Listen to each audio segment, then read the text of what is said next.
Good morning and welcome to the Are Relevant Daily Draft Podcast sponsored by the Draft Professors. Joined today with Draft Professors Marcus and Jake. Marcus, good morning. How are you this morning? I'm doing pretty good, man. How you guys doing?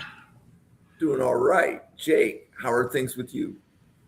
Pretty good. I think we're in for a odd game today at 2. I think, and then potentially an all timer at 5:30. At least 5:30 my time. But I'm excited for the 2 games. Well, it's definitely going to be a good day of football, and I do like so the Seattle defense is definitely something to watch, as is the Denver defense and the Denver pass rush specifically. Um, I am here to tell you I do not want a Drake May, Sam Darnold Super Bowl because if either of them win a Super Bowl before Josh Allen, I don't know that I would ever hear the end of it. Yeah. So I am a Matthew Stafford evangelist today and hopefully for the next 3 weeks. No new rings. I've been there. Yep. I've been there. But we are here to talk about some of the defensive tackles, specifically Caleb Banks, Kristen Miller, Xavier Harris, Dante Corleone. Maybe we'll get to Zane Durant. Marcus, I'm curious, out of all of the defensive tackles that we watched for today, which one did you grade the highest? I would definitely say Caleb Banks. I definitely graded Caleb Banks the highest. Just definitely has the most upside of this group. I think he's the guy that has a chance to, if teams can, especially he's going to Senior Bowl, so he has a great week. I mean, I think that he might move up, past some of these other defensive tackles that we really like. So he didn't really get the chance to show off his skills this year, but from an interior pass rush perspective, I mean, he's the guy for you. So you definitely have to look into him. So he was the best guy that I saw. And then Jake, where were you on Caleb Banks?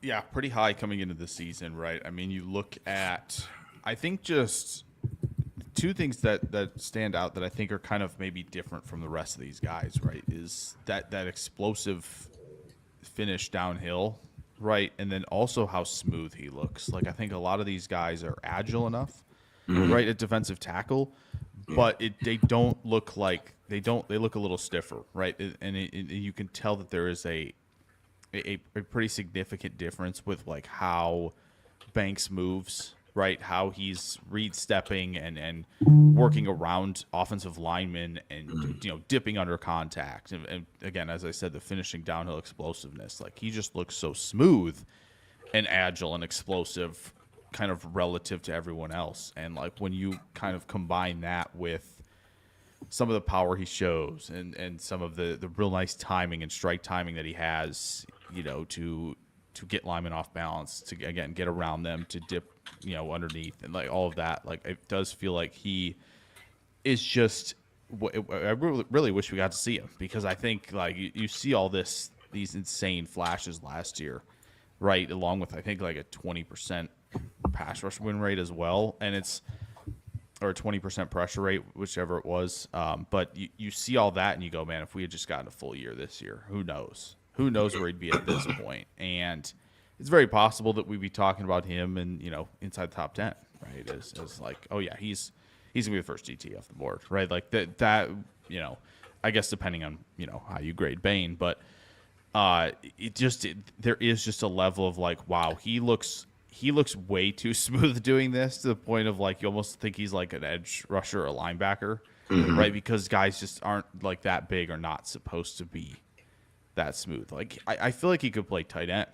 Like Yeah. I wish I was joking, but like I really do. Like he does look that smooth, and that matters, right? When you can combine, all of that incredible movement skills with like high football IQ, great technique, right? And that's how you build to this, what I think, a lot of people have highlighted is this insane ceiling as a defensive tackle in the league. Like we're looking, at some of these guys you'll probably watch today, right? Like if you're watching the games today, you watch a guy like Milton Williams, who has been outstanding, right, the last few years now. And you watch someone like Leonard Williams. You watch these guys who are really, really good. Byron Murphy took that big step in year 2 with Seattle, right? And guys like Fisk, who are really, really agile and really athletic rushing the passer. Like, you watch all these guys today and you go, yeah, Caleb Banks, when if the coach, the defensive coordinator, all of these guys unlock, this incredibly high athletic floor and put every bit of technique that they can into him, like, he is probably going to be a guy who's going to be playing on a day like today and wreaking havoc, and helping his team reach a Super Bowl. So Caleb Banks, like Jake, I think you were the one that said if he wasn't hurt, he'd be drafted in the top 10. I think we'd be looking at that possibility for sure. Maybe even probability. I like it. So if Caleb Banks proves that he's healthy, right? Because he did play the final game for Florida. I believe he played in their final game. And he's practicing at the Senior Bowl. So he's healthy. So does he need a full year of film and to be healthy to be drafted in the top 10? Or is Caleb Banks being healthy right here, right now, going into the biggest 3 months of his life? Is that going to be enough to get him drafted in the top 10, Marcus? I think if he has a great Senior Bowl week, we're going to at least top 15. Like, it's just he has what you're looking for in a defensive tackle these days, which is the quickness. Like, at 330 pounds and 6'6" that he's listed at, the quickness that he has.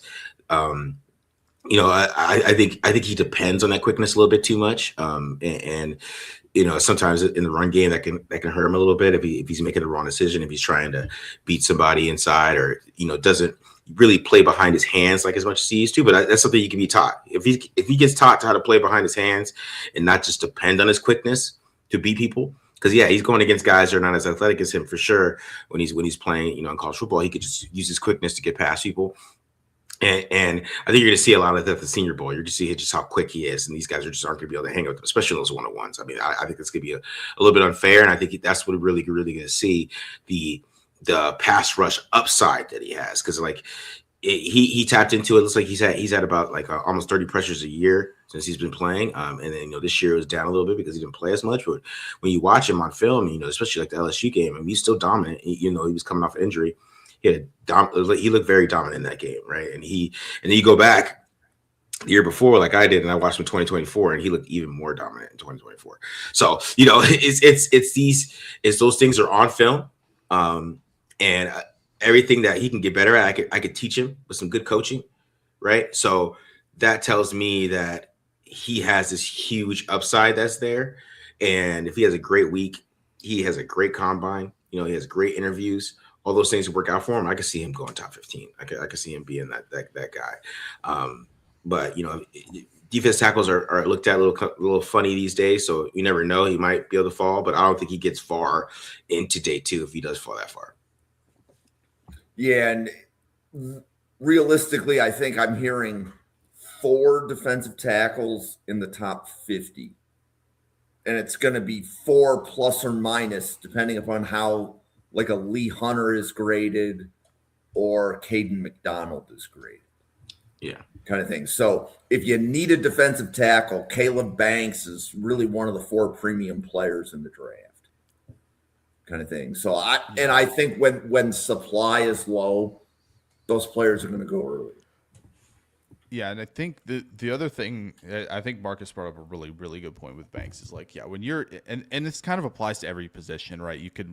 I think maybe some people see this with Jeremiah Love a little bit too, where you think you not just think, you are a better athlete than everybody else, than all of your peers, right? You're in that, top kind of 1% of the athletes at the collegiate level, right? That's when, the discipline can kind of fly out the window a little bit, right? And playing defensive tackle where you're no, you're supposed to anchor, you're supposed to head up, you're supposed to keep an eye on these gaps rather than, I can pick and I'm going to gamble and try to get around a guy because I know I can get around him, right? And if I guess right, it's going to be a TFL. But again, in the NFL, if you're guessing wrong, you could be the reason that we're giving up a 30-yard run, something like that. And so, I do think he needs to be more disciplined in that regard. but what he can do as a pass rusher, and again, when he at times when he plays behind the hands, when he is, in the mode of like, okay, I know I have to stack this guy up. I know I have to, play him head up. He can rip guys down to the ground as well. And like, so just having that, really the full package blend of like power and athleticism, right?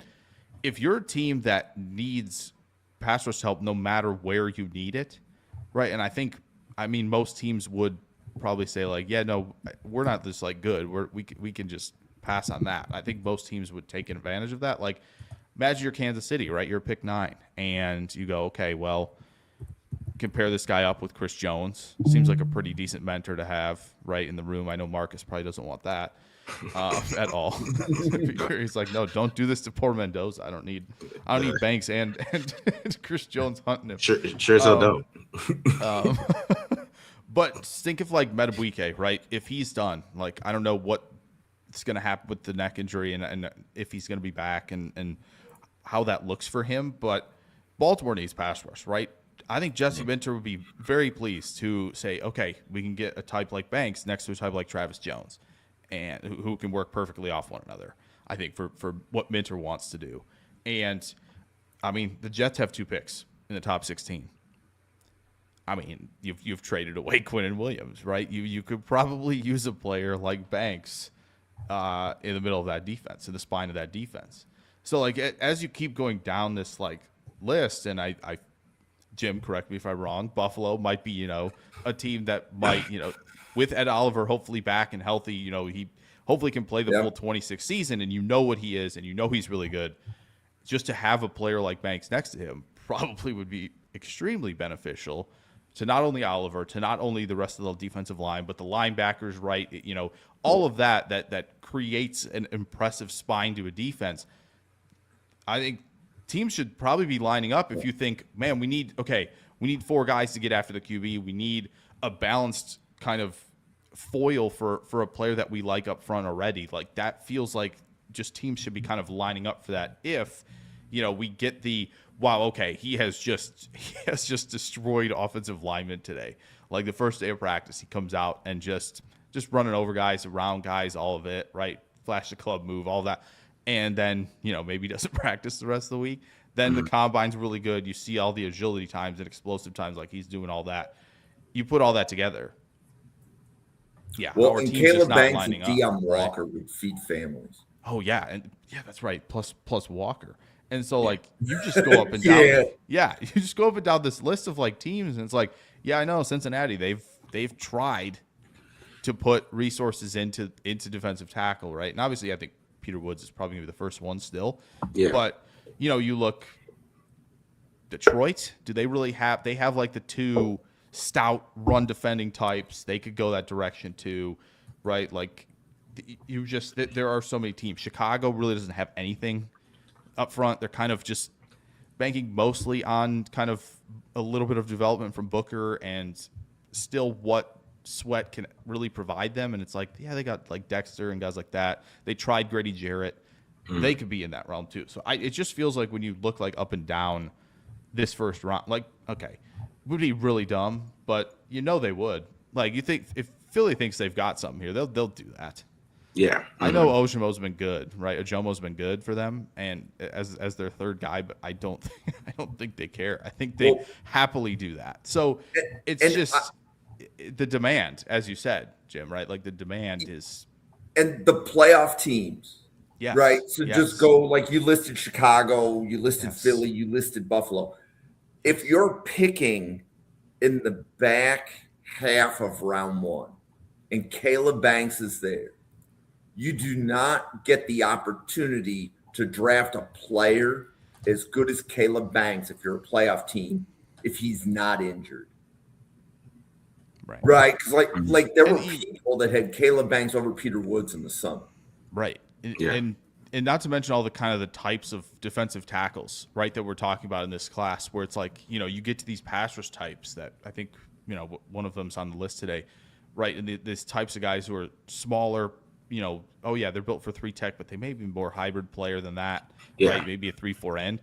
And then a lot of these guys that we've talked about already, even on Sundays, are more of like the nose tackle types, right? And so you get those guys on day 2, and it's kind of like, okay, when's our real shot to go get, even just like a Fisk or, a Carter, or, just insert like, an impressive 3-tech, like even a Devontae Wyatt type, right? Like even kind of that player. Like how many opportunities in this draft are you going to get to draft a player like that? And not to mention Banks is, I think comfortably over 300 on top of it. So, and obviously we'll get those measurements tomorrow. But like if he's comfortably in that 310 range and you see that athleticism, you're just like, there's no other guy right now, like in this class who moves like that and can be disruptive at that level, that you're just going to be like, yeah, we can pass on that. We can try to find something later in the draft. You just can't do that. Oh, yeah. So teams are going to have to be, they should be jumping on it. Marcus, this was your first look at all of these defensive tackles, right? Yes. Yeah, it was my first look at all of them. Okay. So that was your first look at Caleb Banks. And I know from a couple of the guys that we talked about last week, let's say that you were just low on. Were all of these players that you watched, that would include Kristen Miller, Xavier Harris, Dante Corleone, were they higher than Darrell Jackson Jr. for you? Were every single one of them higher? Probably not Corleone, but I would have the other guys that I watch. Maybe not even Durant. Because Durant is, we'll get to him, but he's undersized and he doesn't get a lot of pressure. So I think that's a concern. If you're undersized, I want you to be, like where do I put you? That's where it kind of gets funky with Durant a little bit, but yeah, I would probably put Darrell Jackson over those guys, but just based on like the upside of it, but yeah, because Corleone does one thing. Yeah. So which defensive lineman do you want to talk about next? We can get into I think it's probably the second, guy who has probably some fringe early day 2 would probably be Miller, right? Kristen Miller, who from Georgia, who I thought, I was not expecting him to kind of be that good, I guess, when I was watching it, but he is very powerful with his hands, very powerful player with his hands. He definitely has some great strike power. If he's putting his hands on you, those guards are moving. He has some pass rush upside to him as well. I think that it's there, but I think he's just got to develop more of a plan there and get more focused on it. I feel like that his job at Georgia is to play the run, right? It's not like how Caleb Banks was. But Caleb Banks it felt like he was always trying to get to the quarterback. Miller is more doing his job more than anything, and he does it really well. Does a great job if he has the 2 gap. If he has the 1 gap, he's gonna end up doing the either one of those things. I think he's a little quicker than I thought. I expected. With the size that he's at, he definitely has the ability to shed too, which I like. A lot of some of these nose tackles, they don't shed very well. They could get the push, but they don't shed, which I like from him, is that he's making plays in the backfield. He'll set it up, he'll 2 gap, but then if somebody comes near his gap, he's gonna be able to shed and then get off it and make that tackle, which is something I really like. So he definitely has that ability, kind of just to clog up holes, but also make some plays in the backfield, which is, I think, what separates, these, some nose tackles from other nose tackles, when they're just clogging up holes, right? They're just kind of just disrupting things and, making running backs, change their direction or, change their path or change gap for a linebacker to come through. Miller is going to come through and make those plays for you. So I think he has a lot of upside too. And I think he's definitely a high day 2 type of defensive tackle. And I really liked what I saw from him on film. And, it definitely kind of, made me feel better about the defensive tackle class, kind of watching this group a little bit. Okay. So Kristen Miller from Georgia, Marcus, where does he compare and contrast? I think we talked about Lee Hunter last week. Who do you like better, Harris, Hunter? I like Hunter better, just because I think Hunter is just a little bit more explosive than Miller. I think Miller has some explosiveness, but Hunter is just he's just different, a little different in power and strength, and he, compared to all these other guys, he is definitely a guy who's going to make a play himself. Instead of just clogging up holes. But I do like Miller though. I think Miller's a good player, and if I had to rank him, I mean, he'd probably be like right under Hunter, right? So, and then you have probably the top five group. It's pretty easy to see that it goes Miller and then Banks and all those guys, and however you want to put them and wherever you want to organize them yourself. Those are probably the big five of the defensive tackle class, and Miller's probably like that fifth guy underneath him. But he's definitely a good player that I could see going day two and really helping out a football team. Just because it's not that he's just clogging up holes. Like I said, he's making plays, he's shedding, and he has a little bit of pass rush upside that you like. That maybe he could find a way to start playing on third down later on in his career. Okay. And you like McDonald more than Kristen Miller as well, correct? Yes, I do. Mm-hmm. Okay. So, Jay, where are you and Kristen Miller, the defensive tackle from Georgia? Yeah, I think Marcus covered it pretty well, right? When you look at, him versus a few other guys, you may not love the double team absorption that he doesn't really have as opposed to some others. But when you're asking him to do a few things, right? You're asking him to hold up 1v1. He's going to do that, right? Even as tall as he is, which I think is another thing where it's like when you compare him to Hunter, right? Hunter's got a little more low center of gravity, so it feels he has that ability to kind of unleash that explosiveness a little bit more, right? Whereas Miller is again a little bit taller, long-legged, where it's like, but still.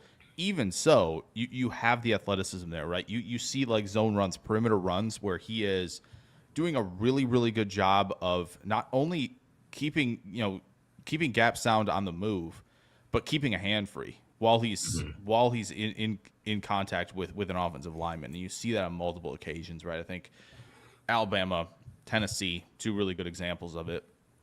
If you watch him, right, of just being able to keep the hand free, maintaining contact, not giving up ground, staying on the move, right? All of these things that are it's a lot of defensive tackle with all these collisions is having the control of your body to stay balanced, right, while also being quick, while also being, physical, and like he does a really nice job of that, right? The lateral movement's pretty good. They've had him loop on a few occasions, right, on some stunts, and he is, he doesn't look out of place, right? He doesn't look like he is like kind of just, a little stiff or anything like that. He can do it. They ask him to do it, and yeah, when he gets the strike right, it's probably over for you, right? And he can do the quick wins too with the hands, right? You get the arm over, you get the club move, right? He can string them together when he's trying to get pressure, and so I do think the motor's really good too. Not to mention, right? No matter what he's doing, rushing the passer, staying with the run, right? He's even if he's on the backside, he's going to try and close. He's going to try to make a play. And so, yeah, I do think when you get him into the mode where he is in those one-on-one situations, no matter what he's doing, he will get you plenty of wins. Yeah, I don't think you want him to be the true space eating, right? Let's eat this double team so it can free guys up. He's more of the guy that you want to play maybe a little bit further from the ball, and he's going to get you plenty of wins because of how powerful he is, because he's agile enough, because he, I think, has a good understanding. I think, and George does a really nice job with these guys about understanding how to be gap sound and understanding where you need to be position-wise. And, yeah, we're not going to freelance here. We're not going to try to go make a play for ourselves, right? This is about being, a unit, and I think Miller is heavily bought into that. And so, yeah, I think, you'd probably want to see more production from him, but ultimately, when you look at this class as a whole, right, it feels like there's a couple guys with some production, a guy we think the production should be going through the roof, who we just talked about, and then a couple guys after that where it's like these guys can be starters, and I think if you're in need, you should be going to get these guys. I think there still is probably a little bit of a ceiling, right, because he's agile enough and powerful enough, and he's flashed some moves, right, as well as a pass rusher that you can, I think, maybe get a little bit more out of him than Georgia did. And I feel like you probably get that, right, because, as I said before, they're this is a unit, right? No one guy's going to go off and make 9-10 plays a game, most likely. And so, yeah, I do think he is somebody who should be firmly in that top 40 to 50 conversation for sure, where it's like you're starting to get guys where on day 2 where again I think he's still 21 if I'm not mistaken as well, and that I think that will entice teams as well, just going, okay, like we've seen some growth this past season, can we continue to see it going forward? And so if teams like him enough at nose tackle, and they think if they're not giving the nose tackle necessarily if you're more of an attacking style, right, where as the nose tackle, even like I know Green Bay did this on several occasions last year, even with a guy like Colby Wooden playing nose tackle, who is just really not somebody you would imagine doing so, where it's like, this gap is yours, make sure you attack and stay disciplined in that gap. So maybe there's a few schemes out there that say, we can move this guy around. We feel comfortable doing it because of what we're going to ask from him is a little bit different at times than what you'd ask from other teams with a nose tackle. So there might be some versatility there, depending on what you're running. So, Jake, do you see a world where Kristen Miller of Georgia lasts around 3? No, I don't think so. I think there's like Woods, McDonald, Banks, Hunter. Yeah, there's like 5 or 6 defensive tackles where it just feels like if you're in the position of my favorite team, you're probably sitting there going, boy, I hope we get one of these. And the answer to that is I don't think so. I don't even think we're going to see those top 5 or 6 guys get to like the 50s. It just feels like because of the need that I think and teams wanting to be a dominant force up front, they're going to with the demand and the current supply of what I think a lot of teams are, how they're going to view this class. Yeah, it just feels like we're not going to see a select group of them even get to the 50s. So I don't think. I have a similar opinion, and like so we've done 3 mocks on Fridays. Miller isn't going as high as he's being graded. Right. This isn't the first podcast that we've done on Draft Professor where somebody said, okay, this is an early round 2 guy. Like, Mark, what you said I had heard before. And then I'm watching all of these people in mock drafts continually skip picking Kristen Miller in round 2. So I'm playing with that, but that just means maybe I have to find more mock drafters. Maybe. Because I don't see him getting past it. I mean, that's somebody that Raiders might take 36. I mean, yep, it's a possibility. Yeah. Yeah, because even if you're the Chiefs, right? Just as an example of a team, right, where we kind of talked about Banks in the top 10. Even if you go past that, right, and you're thinking something else, right? Maybe they're thinking Bailey or Bain or somebody, Downs, whoever, or one of the corners, right? One of those guys is what they're targeting at 9, and a guy like Miller's still sitting there when they're at 40. I don't think they're gonna balk at that opportunity, right? Even Cincinnati, New Orleans, right? Some of these guys. Again, we've talked about the Jets who have 4 picks in the top 44. Yeah, I think with the again, just the demand, I think is going to leave, these teams in the back half of round 2 coming up empty. I think when it comes to at least these top 5 or 6 defensive tackles, if they like a guy like Orange or Corleone, right? Like maybe they'll make a move like that, but I think we all probably agree that there, as we've kind of talked about already, that there's a group of 5 or 6 where it's like I think most teams are going to see that very similarly, right? In terms of just on-field production plus potential, right? And the role that they're going to play. And as long as there isn't like off-field or anything, like that group is going to be, what teams are going to be targeting. And they're not just, and I think they're going to be proactive in doing it. So I don't think it'd be nice if someone like Miller made it to the 50s. I just don't think we're going to get that. So I'm replying to Ryan Sparks in the chat. So Okay. there is a defensive tackle from Navy, and Ryan yeah. being where is his comment? So he likes talking about Landon Robinson, but I believe it's a 280-pound defensive tackle from Navy. He's a good athlete, Ryan, but it's okay to be a good college player, but not be a legitimate NFL prospect. Like maybe he gets drafted, but a 280-pound defensive tackle is going to be playing special teams more than he's probably going to be seeing snaps on first and second down. If he can win the leverage battle, Yep. you know, that'll be a help for him, which I think he can do. But there might be some teams who go, man, this is exactly what we want in terms of like if you're running, especially if you're on the 4-3, right?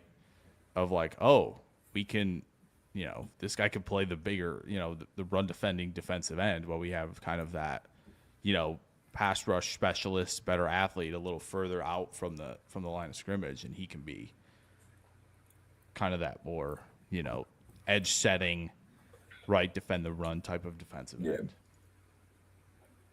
Okay, so Marcus, Xavier Harris was one of the players on the watch list from Ole Miss. Again, another, let's say, athletic specimen. I think if it wasn't for his off-field things, he might actually be graded higher.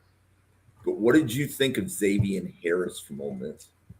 I thought he was definitely an interesting watch because I mean he's humongous. That's the first thing I noticed that he's a huge human. He's 6'8", and you know you just don't see football players that big. You know what I mean? Like those are basketball players with the way his size, and he has great movements because I think he can move. He gets off the ball really quick.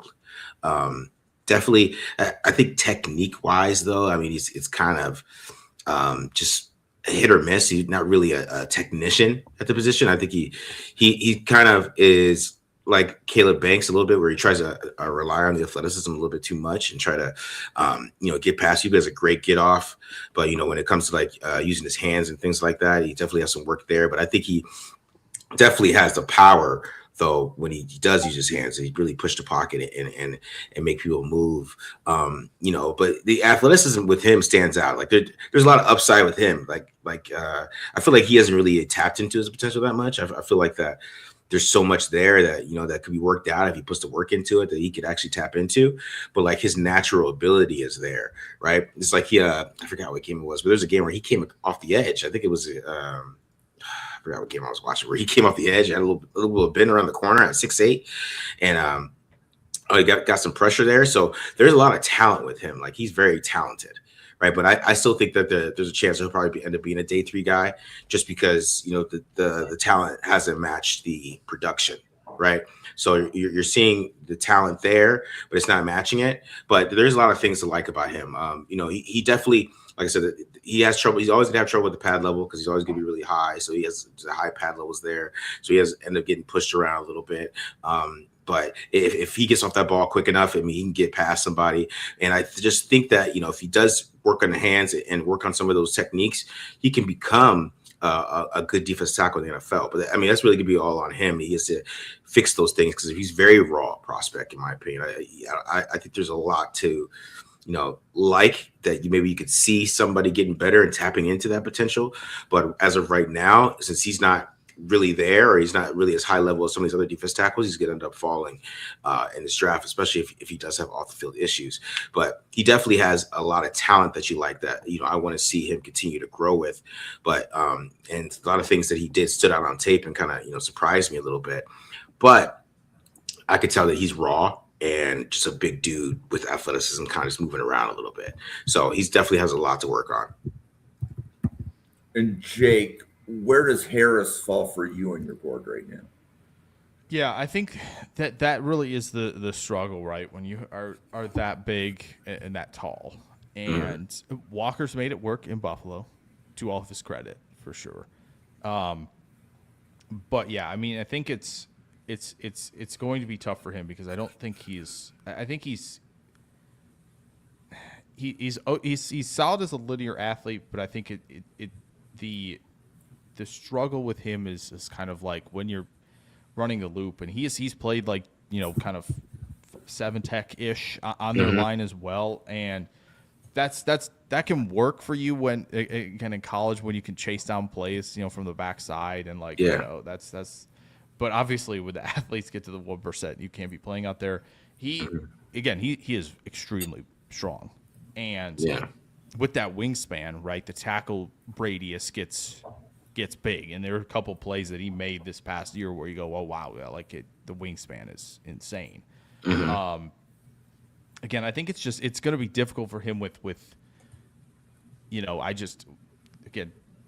playing a lot of snaps, because it's just I feel like you see it with him that he gets tired out too. Yeah. And that just to be like when you're wanting to draft a defensive tackle, right? It is paramount again. And I know Georgia guys are famously they don't have a lot of snaps because they rotate a bunch, right? But it does feel like with Harris, it's he has like 7 or 8 snaps where he can just kind of fire off the ball and drive guys back, and then kind of work laterally at times, right, when they get those perimeter runs, and he can go make some plays, and then it's kind of like after those 7 or 8 plays, it's kind of like he looks gassed, and he it looks a little slower, and when the pad level's already a struggle, it's like when if you're going to be in the rotation heavily, like that's going to wear on you. And I do think, again, as tall as he is, right, which I think he might have some of these. I couldn't find it on PFF, but I think he's blocked kicks, and I'm pretty sure he has in his career. And so having a player like that on special teams who can go up and potentially block a kick, like maybe that's his role, and he gets a few snaps here and there as a rotational player. But I do think like when you want like defensive tackles who can play with enough leverage at the point of attack, and it matters that they, can kind of anchor, and like there aren't, because just at that height too, you're trying to, when you're exploding off the ball, you're trying to put so much into that initial push with him that it feels like he is not going to be somebody who wants to sit around an anchor, because the pad level is just never going to be there. And I think, NFL guys are going to be able to kind of move him around, and it's kind of unfortunate when you get guys like this who are, a lot taller, and just with the pad level, it makes it a lot more difficult for them. I think, you give him some opportunities on special teams to make some plays, and, see what you can get out of him, right, in terms of a rotational player. Yeah. So, Jake, I did a quick Google search. As of September 2025, Harris had 6 blocked kicks in his career. Yeah. That doesn't even really factor into a majority of this season. Right. Wow. Right. Yeah. And then like that's the spot for him right now. Yep. And then I mentioned off field. So if you have one off field incident, we can chalk it up to immaturity. The issue with Harris is that there are multiple. So on field, he had an unnecessary roughness in a 2024 bowl game. It was something he wasn't even involved in the play. So it was something that was he clearly could have avoided. In July 2023, he was arrested for felony fleeing, DUI, and other charges. He still played 11 games after that July incident in 2023. In 2024, he was arrested for domestic violence and obstructing arrest. So he's going to have to answer to that at the combine. I cannot emphasize how important the interview process is going to be for Xavier Harris of Ole Miss, because again, like Marcus, Jake, what you guys said is pretty much what we've heard on other Draft Professor podcasts. This is a player that if a team can unlock it, if they can unlock his skills and get things to translate, he has athletic ability that is rare for the position. But he still has to put both on field together as well as keep his life in check off the field. So Xavier Harris has a very important 4 months in front of him. I think it's the right way to put it. Yeah, and I mean, honestly, I mean, some of those things kind of ties into, what Jake was talking about him not being able to play all game because obviously he's not put in the work to tap into that potential. So that's going to be, one of the things that he's going to have to answer to, and that's why I said that's why he ends up being a day 3 guy. But I still think somebody's going to take a chance on him. Somebody's going to do it. Oh, definitely sure. draftable. Yeah. Oh, because Mark, yeah, when you get to the rest of I don't know if you go into making sure that you have, let's say, a top 20 defensive tackle board. If what you think of Zane Durant is really going to define what you think of the defensive tackles that you watch after Durant. Okay, so the next player, Dante Corleone from the University of Cincinnati. So he was getting round 1 love 2 years ago. Then he medically retired because of blood clots. Then came back, and he has played for Cincinnati, I believe, the last 2 years. But I think the draft community was higher on Corleone 2 years ago than we are now. But Marcus, where did you fall on Dante Corleone? That's interesting that you say that because I was trying to I was looking at his old stats as well and how he used to get a lot of tackles, right? It seemed like he was getting more tackles before or earlier in his career. And this year he wasn't making as many plays. So I thought that was interesting. Like I was wondering what the fall off was, but now that's that. There you go. There's the explanation for that. The thing about Corleone is that he just reminds me of like a 90s nose tackle, which he does one thing.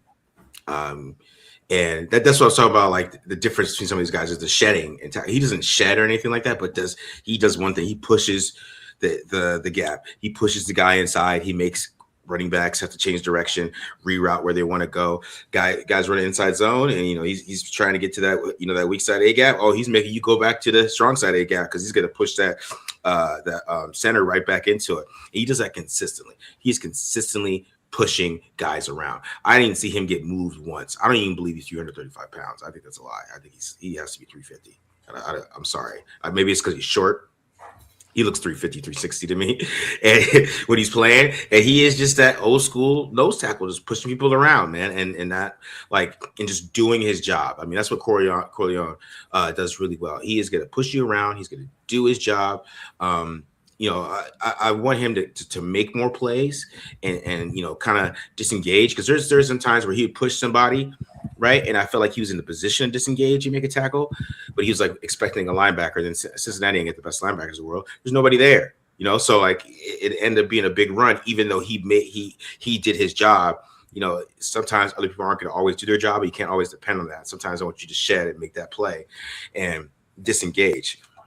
But he has a great get off for his size too. I think that's what causes him to have that push is to get off that he has, right? And he's not very athletic. Like he's not gonna be able to move around. He's not gonna be able to chase anybody. He's not gonna be able to do a lot of things that you see. And maybe what happened to him has a little bit of effect on that. And maybe, like I said, maybe he was a more explosive player before.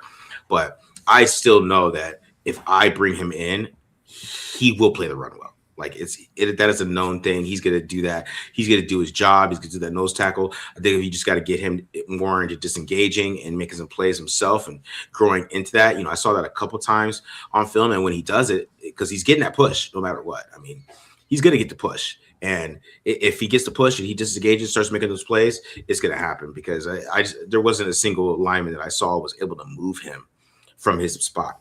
And he gets low too because he is 6'1", so he's lower than them as well already. He's in that low position and he drives through his legs. It's hard to move him.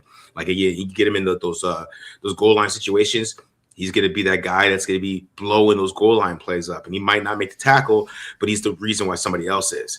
And I think that's why you would bring him in. You know what you're going to get. Is there going to be some pass rush skills? I don't know. I mean, that's probably really not going to be a thing with him. He's definitely going to be a first and second down guy, but he's so effective at that you really like what he can do. And, he just got to start making some more plays himself and making more tackles himself. And that's kind of his growth, but he's immovable. He's just a big old object. He just that old. Like I was thinking, I saw the package. I was thinking of Gilbert Brown when I was watching it. That's what I was thinking about. Just big ass That's Gilbert Brown. interesting. Yeah, that's actually pretty good. He needs to put the back that back pad, that neck pad in, and just embrace it. That would be really cool to see. Yeah, that'd be really cool. For sure, man. So, Marcus, Daryl Jackson Jr. or Dante Corleone? Which one do you like better? I mean, the upside, you take Jackson with the upside. That's what I would say. But I think, like I said, Corleone does something that a nose tackle is supposed to do. He is a nose tackle, like the definition. Right, some of these other guys they play nose tackle because they have to, but they really want to be pass rushers. Like Caleb Banks is nose tackle size, but he's not really a nose, right? Corleone is a nose tackle. Like if I built one, I mean that's how you want him to look. You want him to be the kind of like he definitely has never turned down a pancake or a chicken wing. That's definitely the type of guy that you want playing nose tackle. That's what he looks like, right? Yeah. So I'm here to stop the run. Both Jackson Corleone day 3 for you. Yeah. Okay. But the thing is, like, Corleone, is definitely somebody that I would take like higher date because I know he's gonna help me. You know what I mean? Like I know what he can do, and I know he's gonna be good at that. And like I said, will he ever be a pass rusher? Probably not. But like I said, nose tackles can play a long time if they're really good at that job. They can play a long time. So, Jake, Dante Corleone, how does he compare to, let's say, CJ West and Jordan Phillips, who went early day 3 last year for you? Okay. Yeah. I think I like CJ West a little bit more. Phillips, no. I would say Corleone over Phillips. But yeah, I mean, man, if you can find a way, if you got the connections to go watch the 2022 season of his, my goodness, that dude, he was unreal, and it's really a shame that kind of, medical issues kind of forced him to, and maybe have put him in the position he is now, where it's like more of, that's, his kind of made him to more like this. This is what he's going to do now. This is going to be the nose tackle. But again, you talk about offensive linemen resetting the line of scrimmage, right? We don't always talk about defensive linemen to do it. And I'm glad Marcus said that he resets it because he really does. It's awesome. It's awesome stuff. He is gonna whoever picks him, right? They're gonna you go into that first game, and if they're playing talented running back, I promise if he plays, he's going to make that running back be contemplating like, where do I go? Like, coach, he is in the backfield every play. All right. We need to call something else. We got to trap him or something because he's pissing me off. I can't go. The run design, it's not there anymore. Right. And so, and especially in this, in where the league is at right now. And right. The commitment of, like, you watch Seattle, which you're going to watch Seattle today for those watching and listening. If you're watching that game, you're going to watch them be in nickel, right, with a big nickel and Emin Wari, no matter what the Rams are in. When you have a player like Corleone as your nose tackle, that affords you opportunities like this, to have a big nickel always be on the field because you know that the discipline and the effectiveness of your run defense is going to be good with a player like him in there. And, that is a type of player where you go, okay, we can commit more bodies to coverage now because we know he's going to take care of this, right? And we know if the linebackers need to float on hill, they're going to be in a good spot to make a play because he is doing, as Marcus pointed out, his job. He is doing what he – and I don't think if I'm mistaken, because they have the measurements out for Shrine Bowl, I don't think his wingspan was super big. Yeah, not really compared to others. I think it's 77 and a quarter, it looks like. So it's not as big as some of these guys who have like 83, 84 wingspans, right? Who the tackle radius is a lot bigger, right? And so that kind of does limit him a little bit. If he can't keep the hand free at all times, right? He's not going to be. And again, I don't know how he's been sapped athletically because of the medical stuff, right? How he can spring off of offensive linemen to make plays like that, like some of these other guys are doing.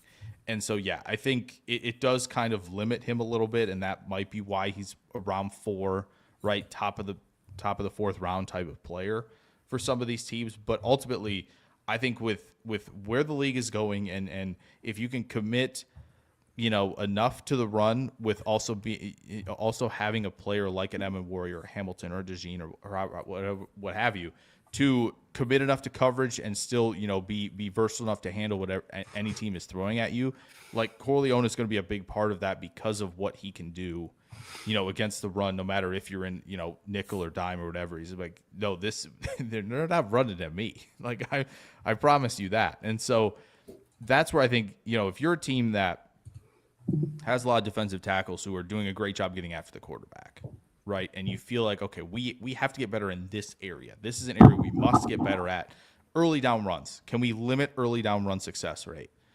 Boom, that's the player. Go get him. Like that, it really, it kind of is that simple. And yes, would it be nice to have a player like that where you go, okay, yeah, he could, be awesome if he was ridiculously agile and could get after the quarterback at times too. He's got that like slow burn, be bigger and stronger as a pass rusher, right? Where it just doesn't feel like, it's going to be, he's never going to, push the pocket enough or get around a guy quick enough, to hit the quarterback on a bunch of occasions. But if, he's tasked in some of those situations, right? If say he's on the field on third down, right? And just because, and, I think he'll be somebody who will embrace the idea of being gap sound when you're rushing a guy like Caleb Williams, when you're rushing a guy like Josh Allen, right?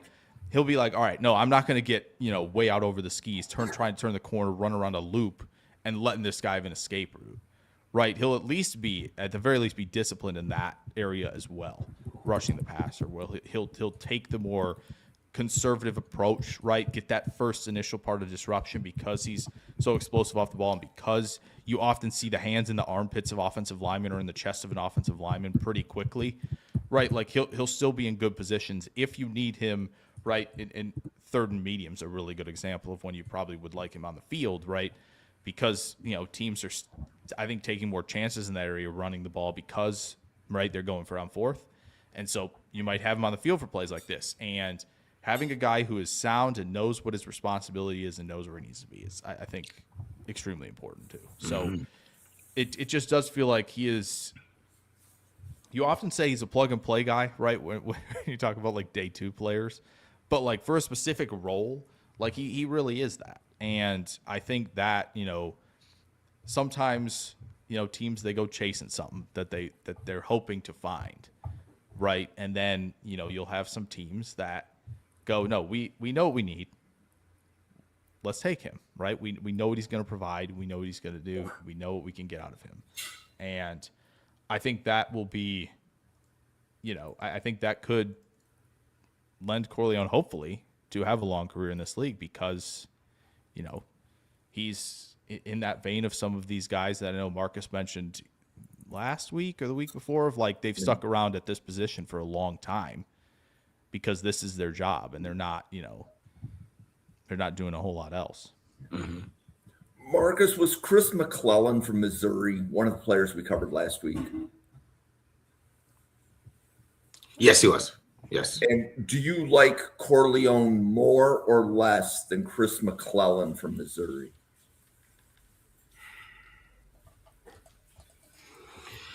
I mean, it's similar, or are they similar? I lean McKellen just because I know there's a little bit of pass rush upside there. Okay, it just depends on what you need. When it comes to Corleone, it depends. Like if I already have that 3 technique, and I need that, you know what I'm saying? That's what. Because he is like I said, he's a nose tackle. Like he's not a 3 technique. He's just not a defense tackle. He's a nose tackle. Like it is a 1 technique. Okay. That's what he does. So like you have to have that need. But if you want one, I mean, he might be one of the better ones that you at the position. Okay. Yeah. If everything's equal, right? If everything's in a vacuum, most likely, right? If you don't have anybody on the roster, right? If this was like a complete draft from scratch, you're probably chasing pass rushers, right? Who can affect the interior a little bit more. So that it makes sense to be chasing a guy like McClellan, right, a little bit over maybe a Corleone. But again, I think that's what I think Corleone's going to be coveted because of where we're at Yeah. as a league. And Yeah. that's because you're going to be able to go, okay, we can, in this draft potentially, right? If you don't have a high pick and you can't go get a Banks, right? You go get somebody like Halton and you get somebody like Corleone and you go, okay, Yeah. we've kind of got these two, we can't get a Banks, but we can kind of recreate him a little bit, right? We can get You recreate it some with of two players. the aggregate. Yeah, exactly. Yeah. Exactly.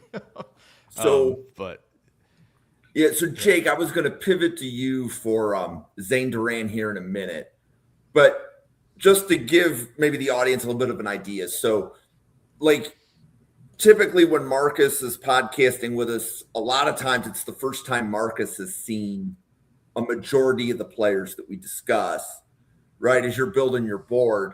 So, Marcus, I'm letting you know that there's not going to be many defensive tackles after the list that we've given you, but here's just a few names. Tim Keenan III from Alabama. I would be interested in your comparison to Corleone. And I see Jake nodding his head. Yes. Like brick houses. that's just a fire hydrant. Yeah. Kind of thing. And then other players that other draft professors liked, but when I say liked, this is a day 3 like. Yeah. It's not a top 100, right? But like a Terry Webb of SMU, an Albert Regis of Texas A&M, a Cole Brevard of Texas.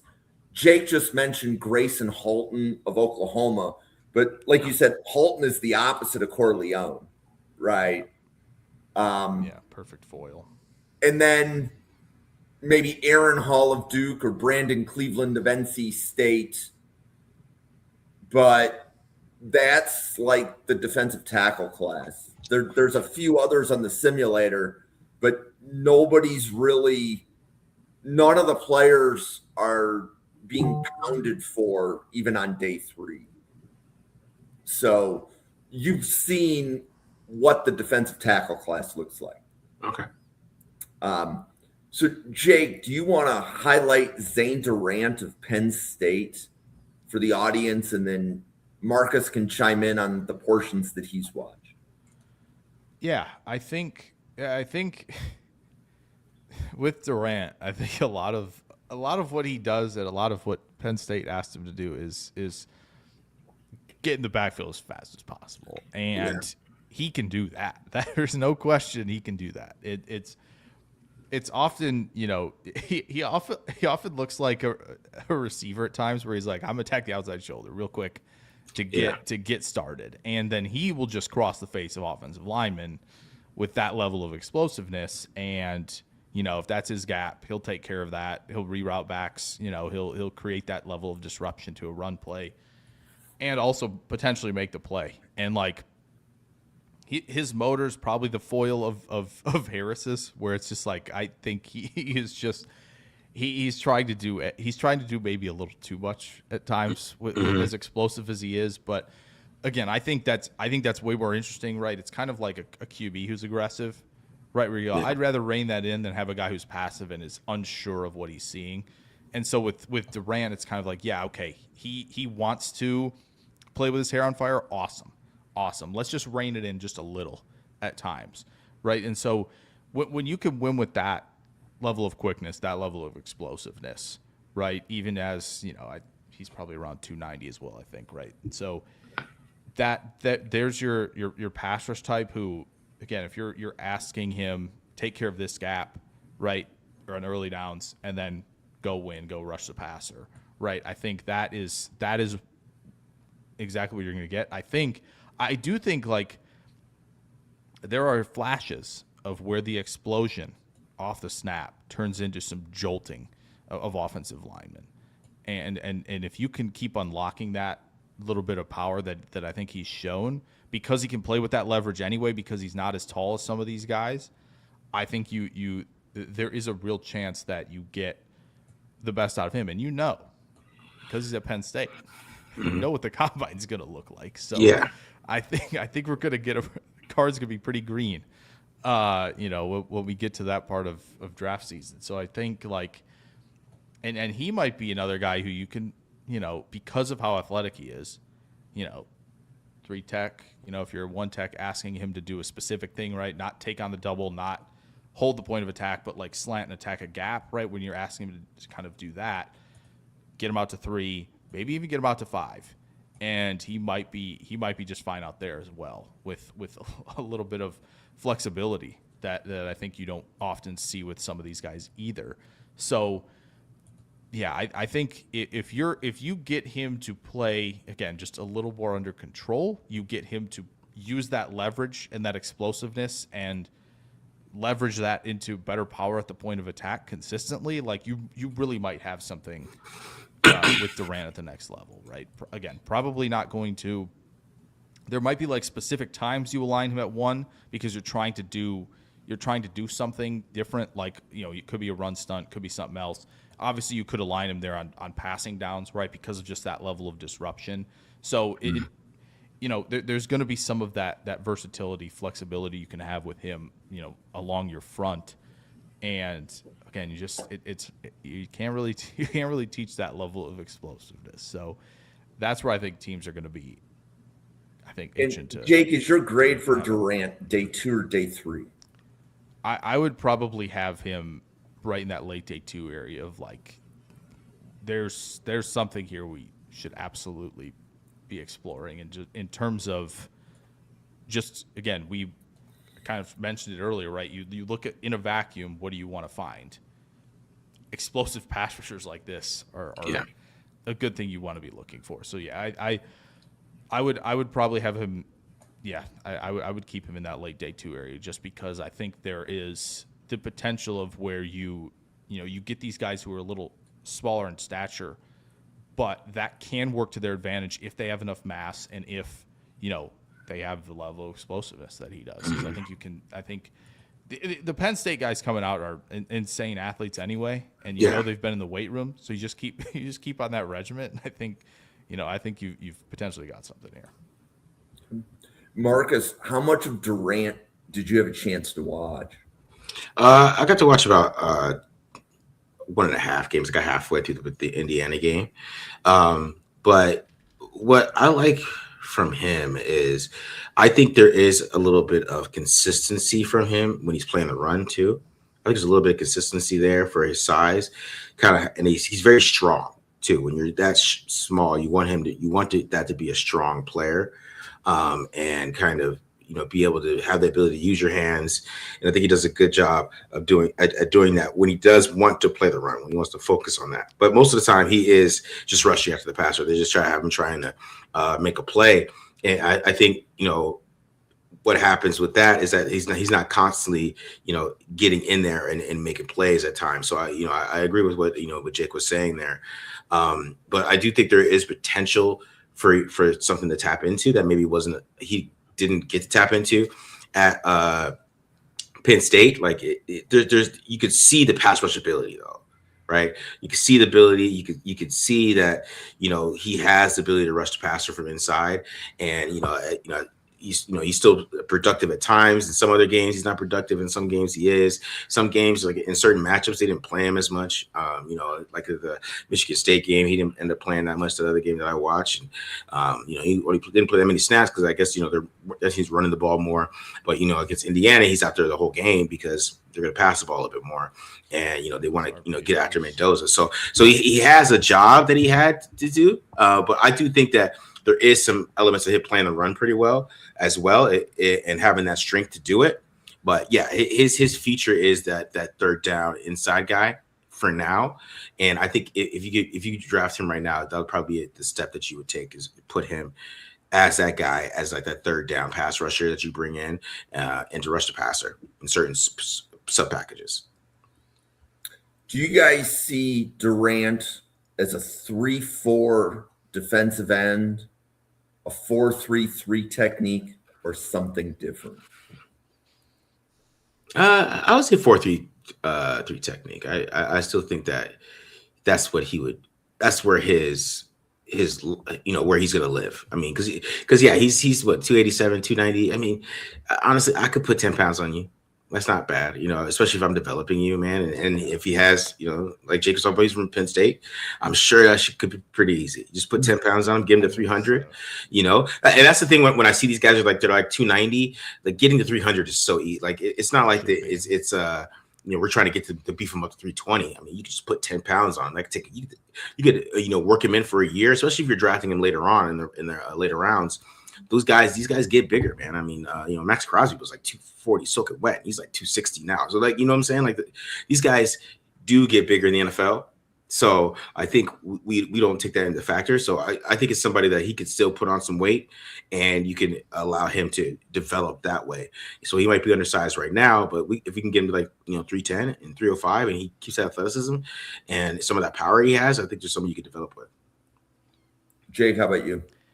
Yeah, I think it probably makes the most sense to have him be a 4.3 tech, just because I think it just feels like the area you'd probably get the most out of him. I don't think, I feel like if you're in the 3.4, I might get a little wild and ask him to do stuff at outside linebacker because he's so darn explosive. Honestly, I would think about it. I mean, gosh, Green Bay put Gary and Van Ness out at 3.4 outside linebacker in 2023, which was weird. But I think he could potentially do it. No, but yeah, I think Marcus highlighted it perfectly. Of 10 pounds shouldn't be much. Like I know Edgerrin Cooper got up I think 7 or 8, maybe from year one off season into year 2 training camp. And so I just, again, when you look at how springy he is and just it just honestly looks insane at times. It almost sometimes looks like he's a linebacker, but I just think adding 10, I don't think I can't imagine you're going to sap much explosiveness if any, to be honest. Just, and again, the more dense you are at 6'1", and I think that's probably what he's going to be, 6'1" and change or whatever it is. That to me, gives you enough to, and with those flashes of power to be if he's bought in defending the run, I think that's going to give him, that's going to help him when he's in those one-on-one situations defending the run, just because you're going to have things working to your advantage. And especially so if you add, 10 more. Mm-hmm. Okay. Well, that winds down the defensive tackles for this week. Let's pause for podcaster identification. Marcus, do you want to let everybody watching know about Tape Don't Lie and the other draft and Raiders content that you make? So yeah, Tape to Lie is my show. I just got a new draft episode, another Senior Bowl preview we just released while I was doing this podcast. It's going over Hakeem Messidor and Keontae Scott. So go ahead, check that out. Looking at those guys who are going to be at the Senior Bowl as well.